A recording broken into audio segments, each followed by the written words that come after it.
All right, let's go ahead and move on. Today, I'm really excited to be here to introduce our panel for the Get Healthy and Moving and how Utah's rural communities are making a difference.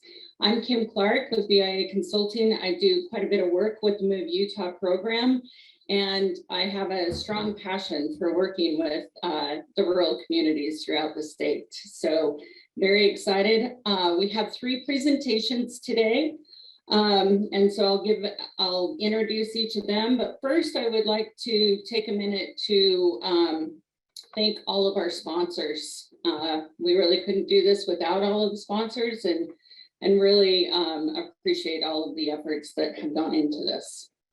So the first presenter we are going to have is Danielle Ramsey. Danielle is the Recreation Director for Kanab City. As the Recreation Director, she oversees the youth programs, adult programs, events and swimming pool operations. And in addition to her role as Recreation Director, she also serves on the Healthy Kane County Coalition and Kane Education Foundation Board. The next, we are actually gonna, our next group is going to be from Ephraim, and they're doing a co-presentation. So we've got Sean Kerr who is the city manager with Ephraim City and is a longtime resident of Ephraim with personal motto of an adventure a day. Sean enjoys working for Ephraim, running and enjoying the mountains. Sean is married and has 3 young children who are always on the go. And he is, Brian Kimball is going to join him in this presentation. And Brian is originally from Cedar City. He currently serves as the Community Development Director and the City Engineer for the growing city of Ephraim. He oversees planning, zoning, and engineering. He currently resides in Ephraim with his wife and 6 children. In his spare time, he can often find him fishing and camping with his family in the mountain and lakes around Ephraim. And finally, we have Mayor Bailey Hedgeline. Becky Hedgeline serves as the mayor for the city of Monticello and currently is working as program director for the Utah State University Blanding campus. She previously served as the executive director for the San Juan County Chamber of Commerce. So I'm going to turn it over to Danielle. If there are questions as the presenters move forward, please put them in the chat and we will have questions at the end of the session or at the end of the presentations. So I will stop my sharing, Danielle, so you can share your screen. Awesome. Thank you. And everyone can see that okay? Yes. Awesome. Okay, so like she mentioned, my name's Danielle Ramsey. I'm the Kanab City Rec Director. I've been in the role for about 2 years now. And just a little bit about Kanab for anybody that's not familiar with it. Sorry. It's difficult. There we go. We are located in the very southern part of the state of Utah. And that top little paragraph right there is just kind of our tagline. We are a charming little western town where we're surrounded by trails, slot canyons, forests. We're home to Best Friends Animal Sanctuary, which I think many people are familiar with, where we have national monuments. And then we're also centrally located between the Grand Canyon, Bryce Canyon National Park, and Zion National Park. So we're kind of fortunate to where we're located. Tourism is our main industry in Kane County. We rely heavily on tourism in not just our city, but our county altogether. Last year in 2021, I think our tourism office collected close to $4 million in revenue. So it's definitely our main source of economic, of our economy. So our population is just over 5,000. We are growing. I think like many parts of the state, we are seeing a lot of people moving in from other states that are around us, just trying to find a more quiet pace of life, wanting their kids to be able to be in the classroom and things like that. So with that, Your slides aren't showing. Oh, they're not? No, I apologize. It's probably showing maybe on a side screen or a secondary screen, but it's not showing on. Okay, It's I'm sorry about that. Sorry to interrupt. No, you're okay. Are you able to see it now? Yep. Okay. So yeah, that's Kanab, like in a nutshell. When I first became rec director, one of the very first things I did was I met with my city council liaison that was over Parks and Rec, and we came up with a game plan of what we kind of wanted the Recreation and Parks Department to look like moving forward. He was very hands-on. He came up with like a priority list of what he wanted to see. And the key word that he kept using and he continues to use today is livability. Livability in our community. I think sometimes when people think of city government, they think of sewer, they think of public works, streets, all those things. But his big focus is livability. That's what draws people here. That's what connects us to our community. So I kind of just took that word of livability, and that's kind of been my motto since becoming rec director. As you can see, outdoor recreation in all these pictures, parks and outdoor recreation, youth programming, special events, our swimming pool are all very important to us. It's our way of life down here, especially with the youth. We're very focused on our youth programming. So that's kind of what we did. We came up with a priority list of our facilities, and we were very honest with ourselves, and we went through each facility and we rated them on a scale from 1 to 10. And together with the rec department, the parks department, our city council liaison, our city manager, and our mayor, our current mayor at the time, we just came together and we partnered together and we said, what can we do to make these facilities better and these programs better for our community? So that was one of the first partnerships that we kind of created, was this, we called it our strategic planning committee. And we meet quarterly still, and we update each other on the projects that we have going and what we can continue to do and how we can support one another. So that's been a very crucial part of what we're trying to accomplish, is getting together and coming together and being honest with each other and with ourselves and how we can really do better in each of our roles. And it's made a huge difference. One of those priorities that city council member had on his list is, who can we partner with? What can we do? What can we do to make our livability better for our community? And so that's when I decided, you know what, I need to look at some of the coalitions and the foundations in our community, partner with King County. We have an entire events team that is funded by King County that does amazing things. They're actually a office is located within the tourism office, and they're funded by TRT tax. So they're able to do quite a few things with a large budget. So we've decided to partner more with them on special events and different things. And I'm just going to kind of play these videos on mute as I'm speaking. But a couple things that we really focus on in Kanab is infrastructure. We have one of probably the best skate parks and pump tracks within the state. It's kind of one of our highlights, and very rarely do you see it empty. It's pretty much has people there.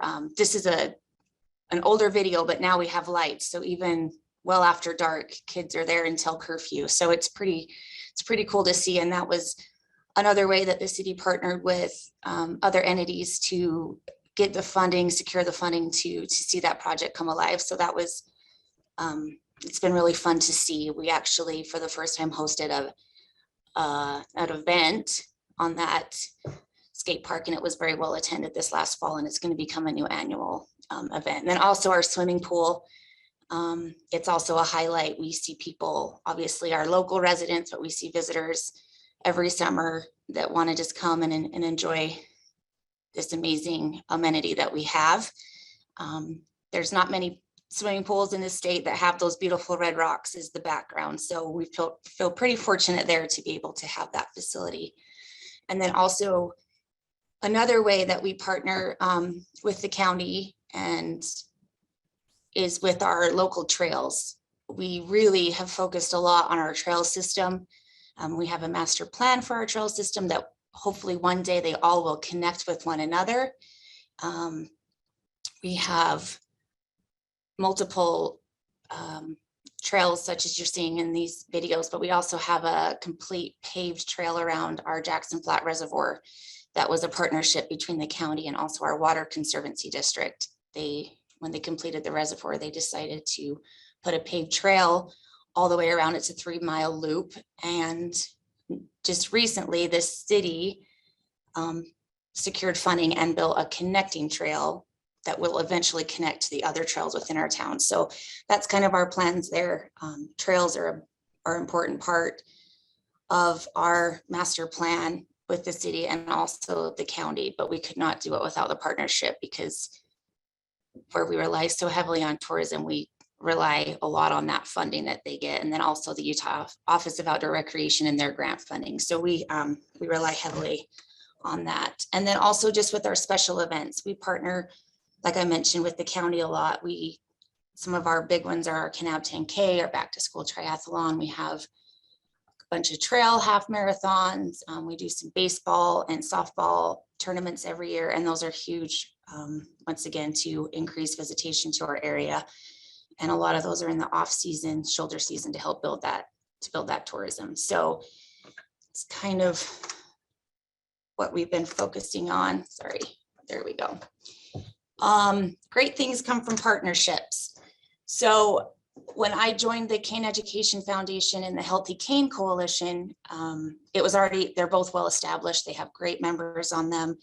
I was fortunate to be able just to join in and kind of just let them know what could Kanab City do that they hadn't already been doing to make their jobs easier. And that was just kind of my role, is what can the city really do to help support these foundations and coalitions. So that was really fun to become a part of. Safe routes to school. We did sidewalks along Main Street. This was done before I came into the position, but we have sidewalks, which in a small town, a lot of the streets don't have sidewalks on them. So this was a really big deal for us in our small community, as we have a sidewalk all along our Main Street, leading from our library and tennis courts all the way to our high school. So our elementary school and our middle school and high school are all on Main Street. So to have sidewalks where kids can ride their bikes and walk to school safely was a huge positive impact on our community. So very proud of that project. And the Healthy Cane Coalition played a huge role in that. Our Healthy Utah designation, we recently were just designated a Healthy Utah community. So that was really exciting. We partnered with the Healthy Cane Coalition and received that designation. And that was really fun project to be a part of. And that designation is awesome. Trail development, like I mentioned, we always are partnering with the city, or the county, to partner to create more trails and the maintenance of the trails. Once you build them, that's kind of when the real work happens. And so that's when the city steps in and we maintain many of the trails.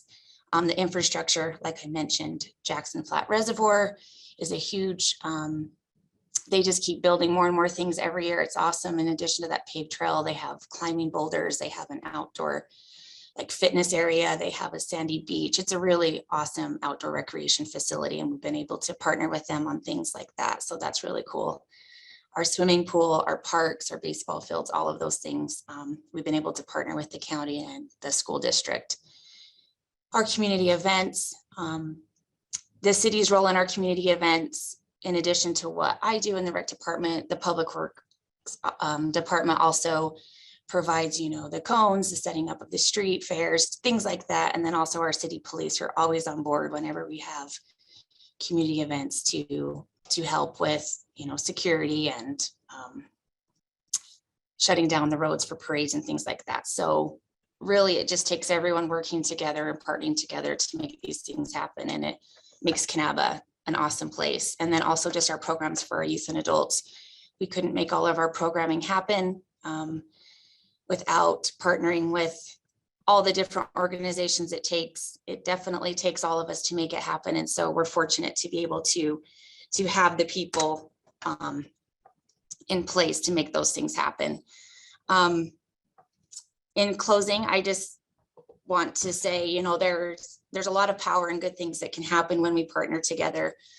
I think sometimes we're not even aware of what all can be accomplished, but when you get people in a room and you just start having those conversations and you have people that are passionate about their community, it really makes a difference. So Kanab is a perfect example of what can happen when people really want to start working together to make the community a better place. So we're pretty proud of everything we've been able to accomplish so far, and we're just getting started. We got a lot more things on the horizon, so we're excited.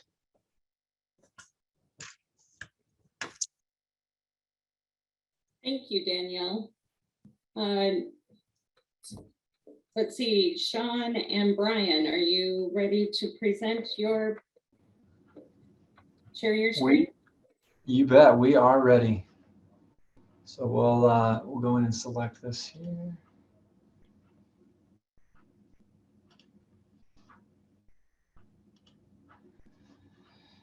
Okay, so let's see here. I'm gonna select.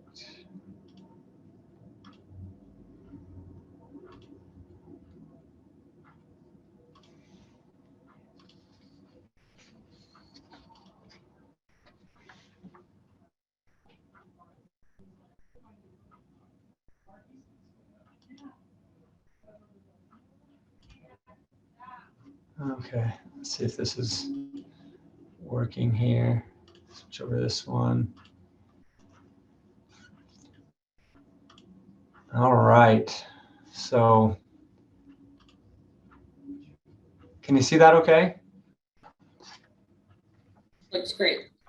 Okay, awesome. So my name is Sean Kerr, from City Manager, and I've been here for almost 3 years. Brian Kimball is our Community Development Director and City Engineer, and has played a large role in what's happening in Ephraim City for a long time. So I wanted to make sure that he was here to address some of the things that we've done by way of planning. We'll talk first about community development and planning. Second, we'll look at parks and recreation. Third, we'll talk about those partnerships that were mentioned previously, and then also a little bit about grants and funding. So Brian, tell us a little bit about community development and planning for Ephraim. So Ephraim City has been fairly active and proactive recently, just to try and figure out where we're going, where we're heading. We've recently updated our general plan, full comprehensive rewrite of our general plan. That was during 2020. We've recently completed a bunch of master plan, capital facility plan updates to talk about all of our infrastructure and where we're going. Among that was a park master plan that looked at, you know, where we're at and what do we need to have to keep the same level of service that we have, and how do we fund those future developments with impact fees and otherwise.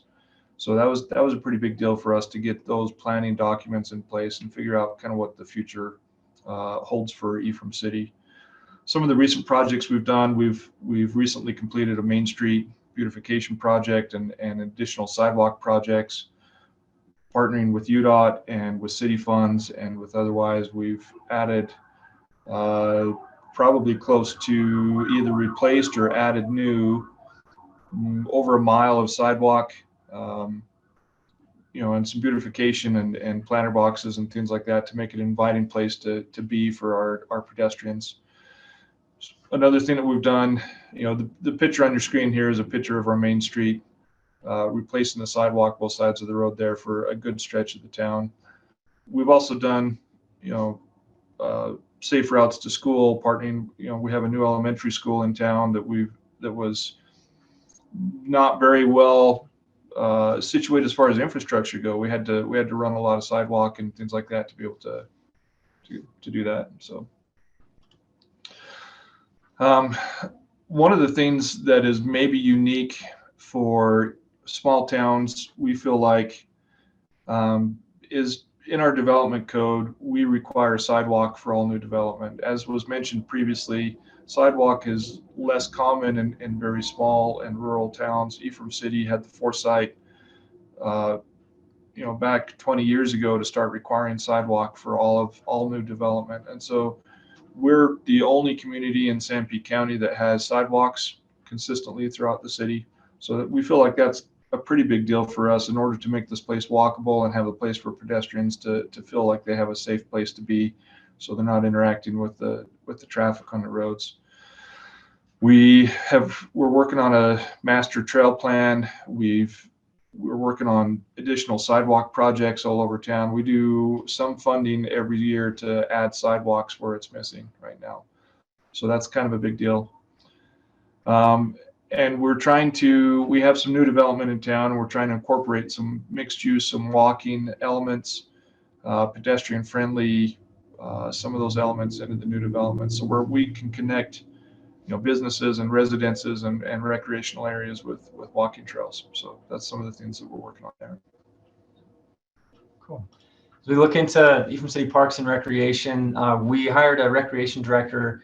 We had one previously that was full-time. We hired a new one with the directive to understand that recreation is not just sports for little kids.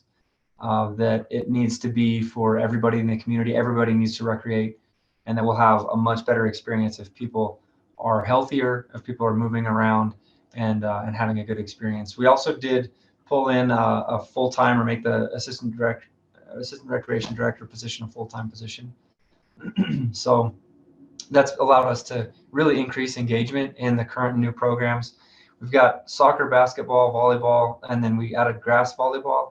Softball, baseball, flag football, track. Western Swing is an event that we're doing here at the end of the month. If you want to come to Ephraim for some fun Western Swing, don't worry, they'll teach you how to do it first. And then some adult volleyball is happening, and we'll branch out into some more adult sports. And we also we have the Scandinavian Festival that's here in the community, summer walking festival with races and foot races and bike races. We kind of pulled that into the recreation element for some continuity and some assistance in that event. So that's going really well. We have a recreation, arts, and parks tax, and that has already been very helpful, very useful, and that was passed just not too long ago. There's a feasibility study that we've done for future recreation sites. We've wanted to be able to have a plan. It seems to help with funding to have the plan done in advance, to know what you're going to do, so that, as we'll talk about a little bit later, some phasing and getting these things done. Knowing what you want to do is key to being able to get started on it. So we're looking now to buy some land, start building new field space, and look into the future on those things. A skate park is included in there. There have been multiple grants to plan and fund the new skate park, and we're really excited about that. We just got an announcement last week that we got a big one toward that effort. So that's coming along.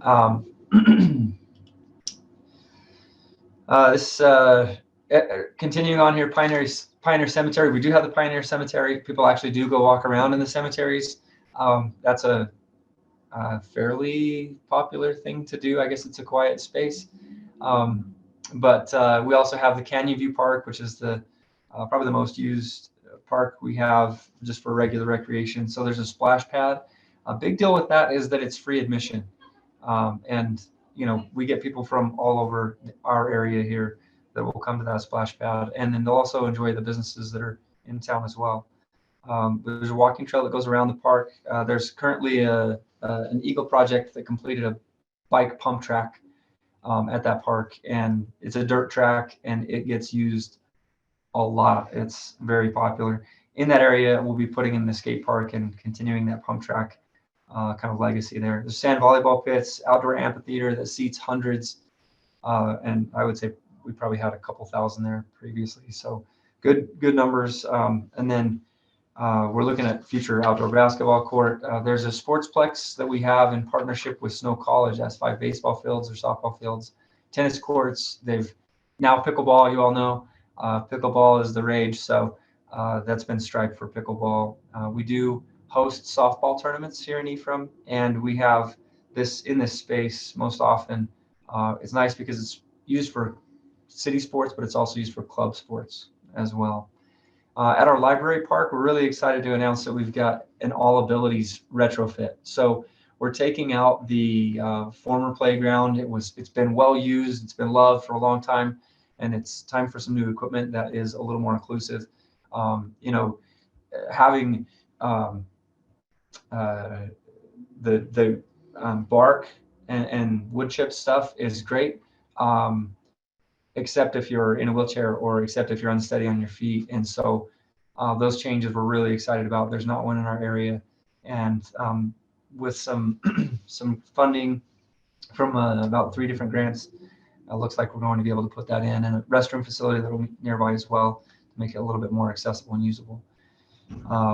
We have a Pioneer Park, and while there's some Pioneer cabins and now a new Daughters of Utah Pioneers museum, but having nice grass and everything is awesome unless you can't really walk across grass. It might as well be a minefield for some people. So we have installed sidewalk in there that connects those cabins, that makes a full loop, so that people either in a chair or with assistive devices, or if they just would like to use that sidewalk, will be able to access that. So we're excited about those changes. I'll talk a little bit about this partnerships has already been mentioned before, but we've partnered with Sanpete County and with the U.S. Forest Service, particularly on some biking and hiking trails in the canyon, about 11 miles of trails. There are more coming this summer. We're working with them on a snowmobile parking area. Restrooms, we partner with them on restrooms that are associated with these trailheads, and then future 4-wheel trails. We also did a mapping project. So if you go onto Google Earth, just the free Google Earth or Google Earth Pro, you can go in and see some of our trails. You can click on them and go and see what it looks like on the mountain, because those have been mapped. So those are good partnerships. We also are partnering with the Manti Mountain Bike Team and the Manti Trailblazers Association, doing construction on these trails, mapping, setting up bike races, advertising. And the new bike club at the high school is super popular. It has grown into really an incredible club for the state of Utah, and they have to have someone to ride. So it's kind of cool that we've got that going on. Brian can tell us a little bit more about Snow College, and then we'll talk with Kim as well, our moderator here. Some of the things we've done with Snow College,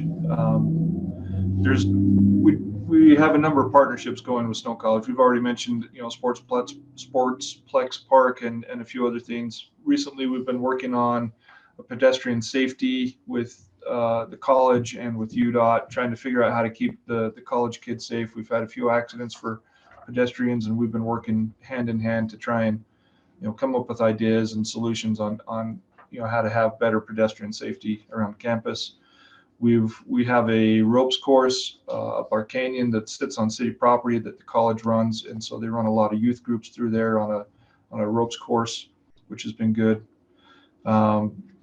Some of the other things we have done, some of our sidewalk projects. This picture on the screen is about a mile of sidewalk on both sides of the road that was completed just a couple of years ago with UDOT's assistance. We got a small urban grant from UDOT. We were able to do a $1.5 million project as phase 1. This summer we're going to start phase 2 of that, which will run another mile of sidewalks up our canyon road, and so people who walk up and down the canyon road will have a place to get off of the traffic. So we're pretty excited about that with another $1.5 million grant. Some of the things with the Boy Scouts that we've done, we have a number of Eagle projects. So the bike pump track was an Eagle project. The volleyball court, the sand volleyball court, was an Eagle project.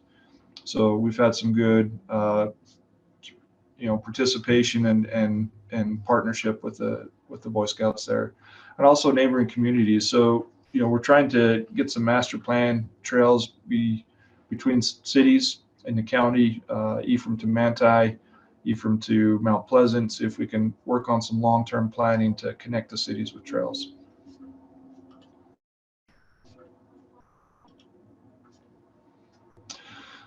And as far as grants go, a lot of this, like we say, a lot of this is able to be done with partnerships. If you can come up with a little bit of money, go to the county, they can pitch in a little bit of money, go to the Forest Service, they can provide partnership and help with permitting. We're bordering on the Forest Service in Ephraim. We're just a few minutes away from the Forest Service. And so we really have, the opportunity to make use of our mountain space behind us. And we're able to do that with a lot of grants. A lot of times you can use one grant to leverage another grant and come up with your matching funds. We've been able to come up with over $7 million of grants in the last 10 years, and we're able to do that in phasing.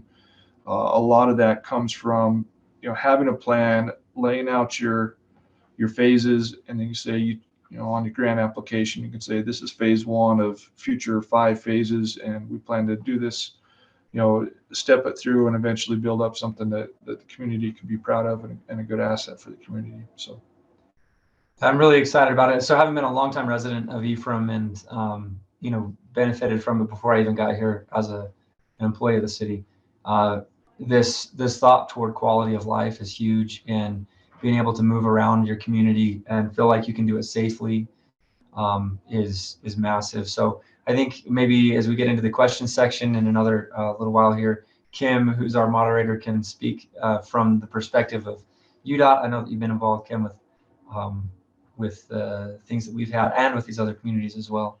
So we love Ephraim, and we'd love to have you come and visit if you'd like to be right down in town or up in the mountains. We'd be happy to host you. If you're ever interested, please feel free to reach out to us, and we can let you know what there is to see and do. And we would also look for opportunities to learn and grow. If you've got suggestions for us that would make Ephraim better, or something that you've seen work in your community, we are wide open to it, and we're working really hard to plan ahead and make this continue to be a nice place to be. Thank you so much, Sean and Brian. That was great. We're excited to ask some questions to both of you and Danielle and Mayor Hedgeline. Are you able to share your screen? Oh, I think you're on mute. Oh, good, because what I said was the most important part. So no, just kidding. So I'm Bailey Hedgeline, Mayor Hedgeline of Monticello. I also, like Kim mentioned in the beginning, I do project and program development for Utah State University. I previously ran the chamber, and I also run a 501c3 called San Juan County Community Foundation. So we do projects throughout the county. So even though I'm here as the mayor, I did not understand the assignment quite correctly on the presentation. And so I'm doing a complete county-wide. I think there's some amazing things happening in San Juan County, and I wanted to highlight those. This kind of started, I was working with our public health director after COVID. San Juan County encompasses the Navajo and the Ute Indian tribes, and it hit them especially hard. And so we decided that we were going to work on a county-wide designation for a Healthy Utah community, only look at getting every community, including the chapters on the Navajo Nation. And then from there, I was asked to sit on this panel. I hope that this all makes sense. It's kind of my brain rambling on about the county, but I think as San Juan County moves from a little bit of survival mode into some thriving, I'm really excited to, let's get this up, to kind of show you guys what we've been working on, and each community, what's happening, and then some really amazing things happening down on the Navajo Nation as well. So can you guys see that screen? Yes. Oh, okay, thank you. Okay, so I want to thank Move Utah for again inviting me to be part of this, and I will apologize because I feel like I'm learning more than I'm probably going to be giving or teaching today. So let's get started. So San Juan County moves. Let's see if this will go. Okay, so San Juan County is vast. We contain over 5 million acres of land, or over 7,000 miles. We're the largest county in Utah.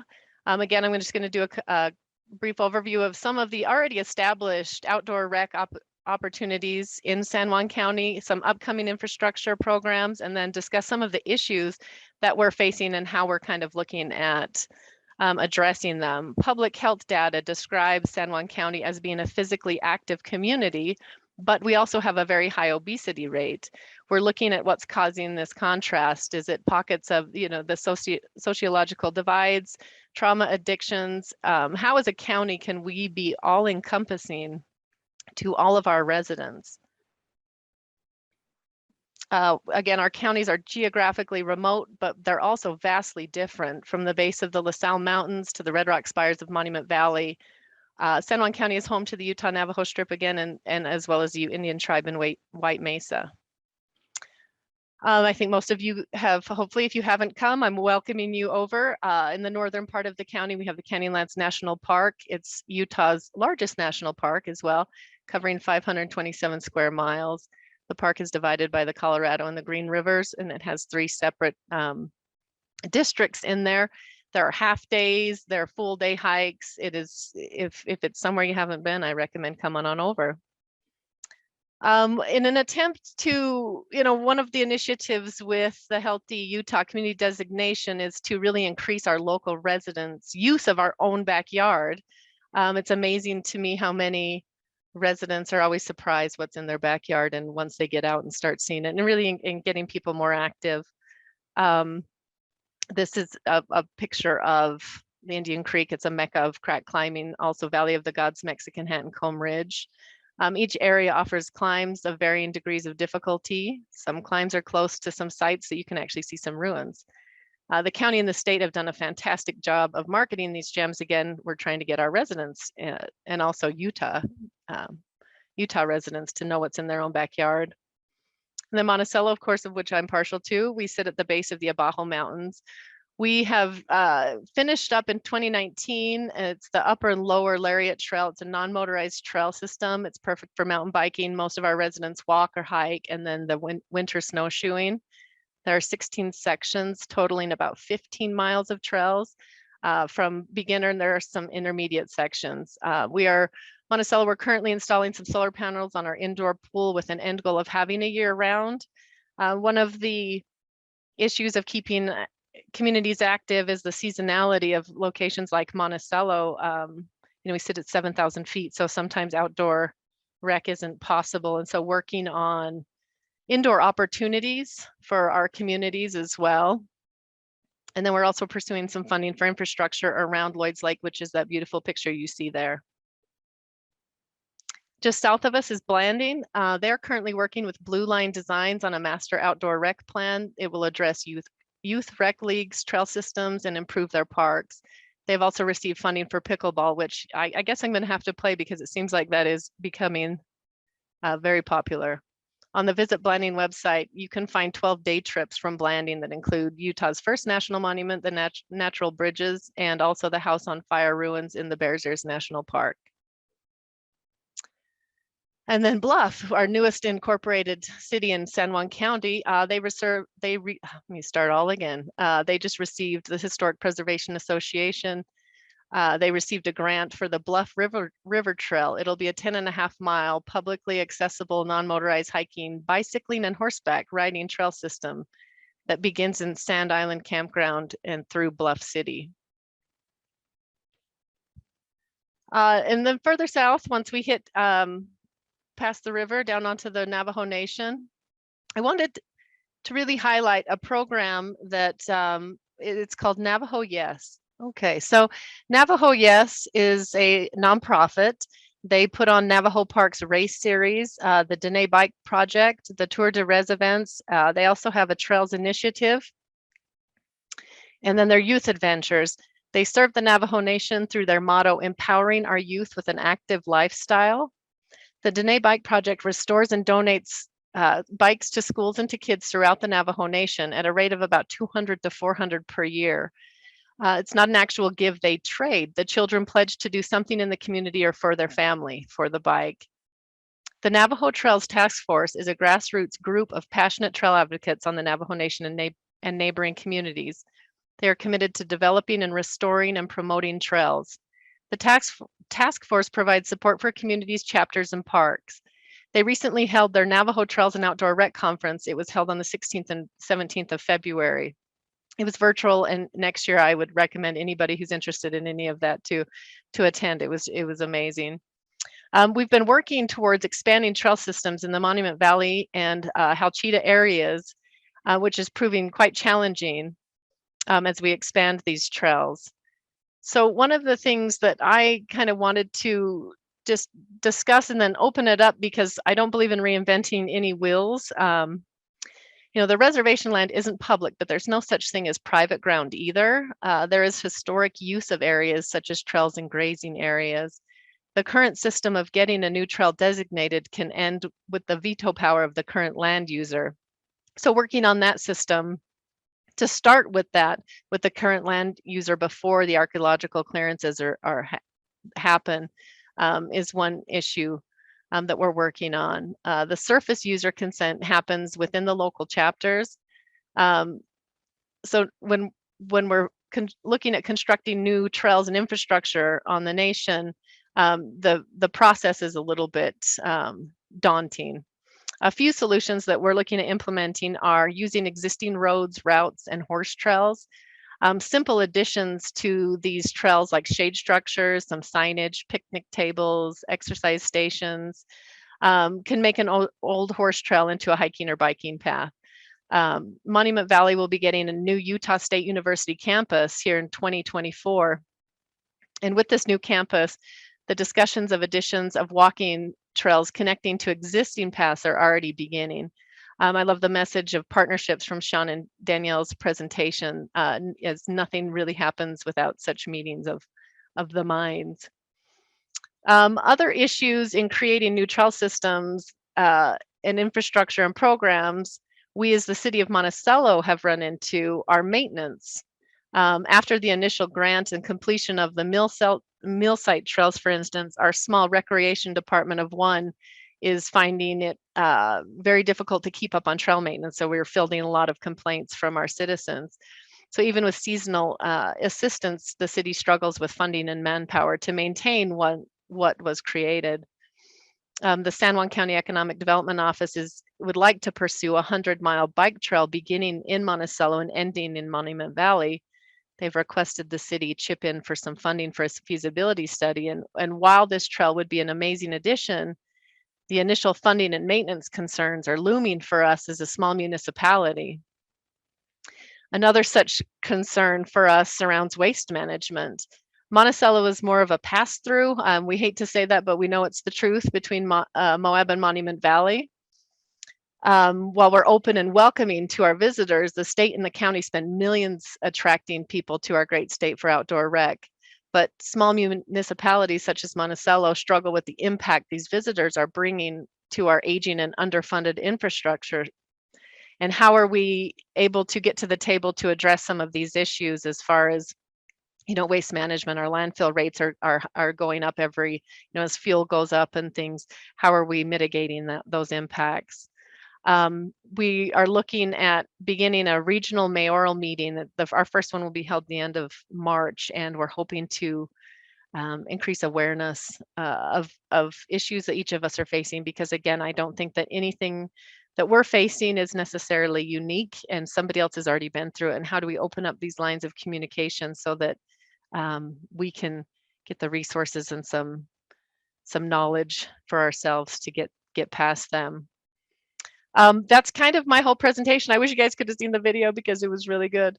And again, I am here mostly to learn. So if anybody has any questions on some of the things that are happening in San Juan County, any of our projects and initiatives or trails, or if you have been through some of this and have any solutions, I'm excited to learn from the group. So I'll stop sharing that now. And again, I want to thank Move Utah for this opportunity. Thank you so much, Mayor Hedgeline. It was a great presentation. And it actually, we have one question in the chat from Taylor Hilliard, which I hope I didn't mispronounce that. But she is a master's student looking to build out guidelines document on how to build active transportation plans for rural communities. And so she's asking what you feel are some of the hurdles in creating these AT plans in your current communities and what you would like to see in this document. And so it's kind of a great, Mayor, you provided a great jumping off point for that question. So do any of you have thoughts on that?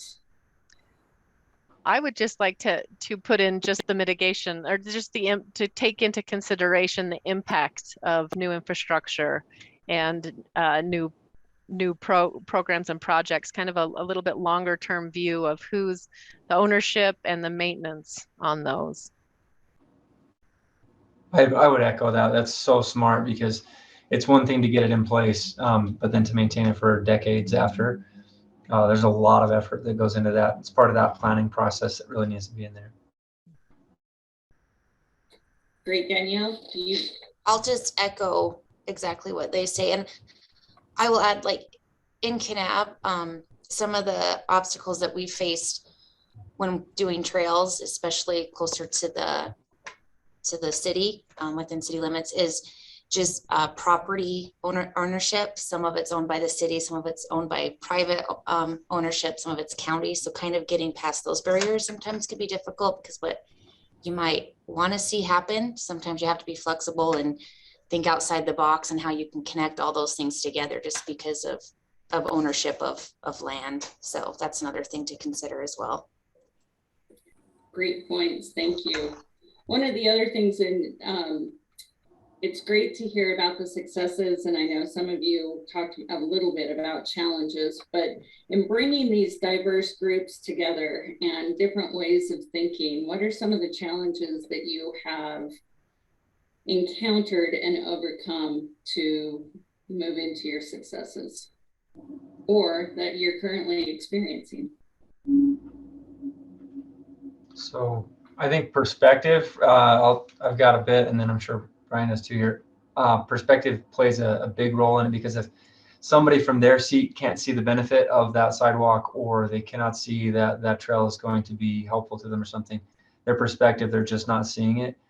You have to look at it from their perspective and try and speak to their experience on the situation, and also just to get it, because you have to realize that the way we're looking at it is different. We come from a different set of experiences, and so if you can have that conversation rather than like a you will have this or something like that, more of a how could this benefit, and what do you see as being the positives, negatives, and if there's a list of negatives, like get a checklist ready and address them if you can. Brian's done a lot of this though. Yeah, collaboration is pretty important. Relationships are pretty important as you try and work through those questions, for sure. One of the other things that I wanted to mention, as far as an obstacle and a possible solution, funding is always an obstacle. How do you get funding for any of these projects? For us, we found that partnerships are huge. Being able to partner with the Forest Service, the county, the city, be able to get grants and leverage a grant against another grant. You can get a grant for 40% grant, and you have a 66% match. You take that grant and apply for another grant to come up with a match, and so then the city ends up paying more like 10%, and you get a 90% grant with a 10% match. That kind of stuff is huge for us. Without being able to leverage that kind of funding, a lot of these projects would not have happened. That's great, thank you. Any other thoughts? I would just add real quick to an issue that we're actually experiencing right now is the Healthy Cane Coalition has always been, it was something that somebody with the Southwest Public Health Department created. That was the position that they had there that was full-time. And so that person created this coalition, and the rest of us are just volunteers that represent different organizations within the community. And now the health department's dissolved that position. So there's nobody really there to continue that. So I think with that obstacle that we're facing right now, we're realizing that it's really a key part of that is to have good people serving on coalitions and having really good ambitious partners, because if we didn't have the right people in place, it could easily just go away, and all the hard work and the momentum that we've, you know, created so far would just be kind of just dissolved. So we're having conversations with our county commissioners and how we can still receive funding for the events and the programs that we offer, and then having other people like step up and take over until we can find a more permanent solution. But there's always changes, especially in government, and when you work for elected officials and people coming and going through terms and stuff, it just always having good, solid, and passionate people on committees and associations is key. Awesome. Anything else? All right. There are any other questions from the group? We just have a couple more minutes. So for right now, I'll throw out one of my questions. I have been doing a lot of reading on small habits and little things that we can do to actually create big effects. Would you have any recommendations on what some of those small things are that can get the ball rolling into bigger efforts? Communication, communication, and communication. Especially somewhere like San Juan County, we have a lot of islands unto themselves throughout. And it's amazing to me once we started really getting everybody up to the table, how many other entities were working on very similar programming. And so how to get everybody together, especially with those limited resources, to push through some of these initiatives and programs. So be loud and be proud. Awesome, thank you. I agree. Communication is huge. Kanab City hasn't always been great at it. So that's something that we're really trying to be better in, and communicating with our community members. I think a lot of times we're doing things that they're not aware of. And so sometimes you get frustration or feedback that we're not doing enough, but more of it is they're just not aware of what we're actually doing, because anything government is a long process. I think everybody knows it just doesn't happen overnight.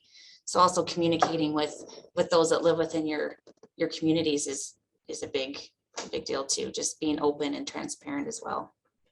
Awesome. Sean, did you have? Yeah, for us in Ephraim, there's a couple of things I'd point to. One is having the plan. So if you want to go to ephraimcityplan.org, it's a great setup. I think that was a really good move. And that helps get people on board, just opening up so that people can see what's happening. Our website, we made some improvements to our website, make it easier for people to navigate and connect to, especially where, you know, face-to-face was discouraged there for quite a while. Another thing that's made a huge difference for us, it's a little thing, is going in, and our council and mayor have gone in and selected 5 areas of emphasis for the community. And one of those is quality of life. And we can pretty quickly point to this particular subject and say, you know, this is one. Another that's really big there is infrastructure. And they having that, like, just that one line of saying quality of life, and knowing that that's a direction that they're heading, that they've gotten together to represent the community to plan out how they want to do that, and knowing that includes this one piece has made our work a lot easier on a number of fronts. So That's some awesome. small things along the way that'll Thank you. That's awesome. I would like to take a minute to thank all of you for presenting great information. Your words of wisdom have been incredibly useful. And I think at this time we are going to break back into the main room for some closing comments from Heidi.